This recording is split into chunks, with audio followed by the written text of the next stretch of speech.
السلام علیکم ورحمۃ اللہ وبرکاتہ۔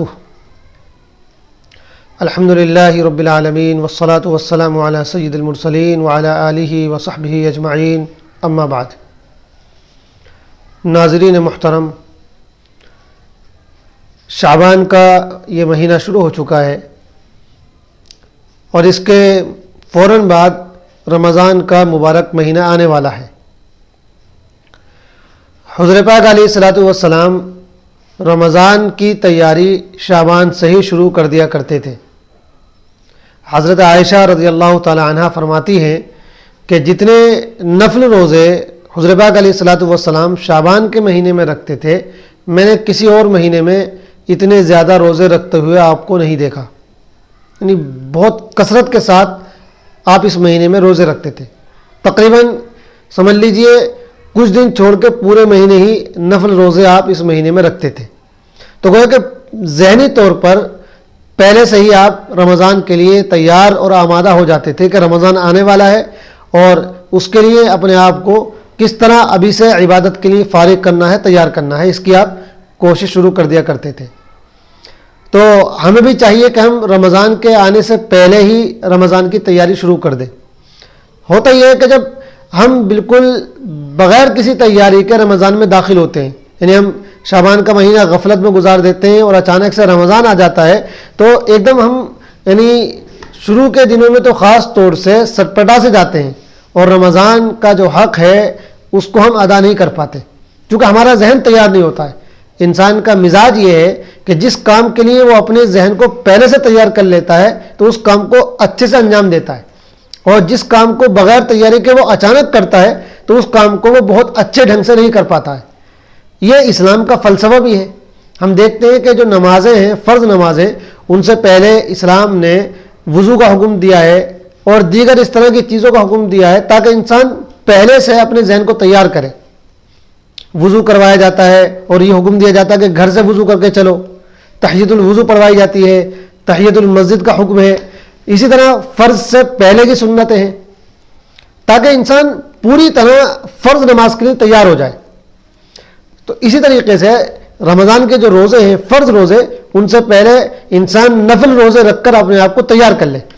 اس کی ایک بڑی حکمت اور بڑا فائدہ یہ بھی بیان کیا گیا ہے کہ چونکہ انسان جب 11 مہینے کے بعد رمضان کے روزے ایک دم رکھتا ہے تو کبھی کبھی وہ بعض لوگوں کے لیے تھوڑا پریشانی کا باعث بن جاتا ہے۔ طبیعت جو ہے اس کو قبول نہیں کرتی، پیٹ کی شکایت ہو جاتی ہے یا بعض لوگوں کو سر درد کی شکایت ہو جاتی ہے۔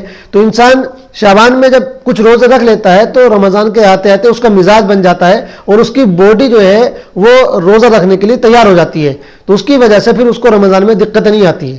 تو پہلا کام تو یہ کریں کہ شعبان کے مہینے میں کچھ نفل روزے ضرور رکھیں تاکہ ہم روزہ رکھنے کے لیے تیار ہو سکیں رمضان کے روزوں کے لیے۔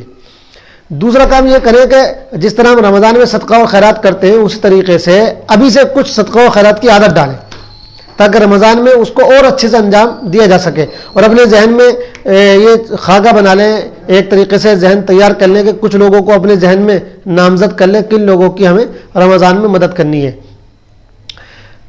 اسی طریقے سے رمضان میں چونکہ ہم قرآن کی تلاوت بہت کرتے ہیں تو ابھی سے شعبان کے مہینے سے ہی اس کی عادت ڈالیں، اور کچھ جو ہم روزانہ کی مقدار میں پڑھتے ہیں قرآن اس میں کچھ اضافہ کریں اور پہلے سے اس کو بڑھائیں تاکہ رمضان کے وقت میں، رمضان کے مہینے میں اور زیادہ پابندی کے ساتھ ہم قرآن کی تلاوت کر سکیں۔ جو لوگ قرآن نہیں پڑھ پائے ہیں، ان سے ناظرہ بھی نہیں آتا ہے، وہ کوشش کریں کہ شعبان کے اس مہینے میں 20-25 دن میں جو ہے ہلکا پھلکا ناظرہ سیکھ لیں تاکہ قرآن کی تلاوت رمضان میں وہ اچھے طریقے سے کر سکیں۔ اسی طریقے سے ایک اہم پہلو یہ ہے کہ ہم اپنے کاموں کو کچھ آگے پیچھے کر کے رمضان کو عبادت کے لیے فارغ کرنے کی کوشش کریں۔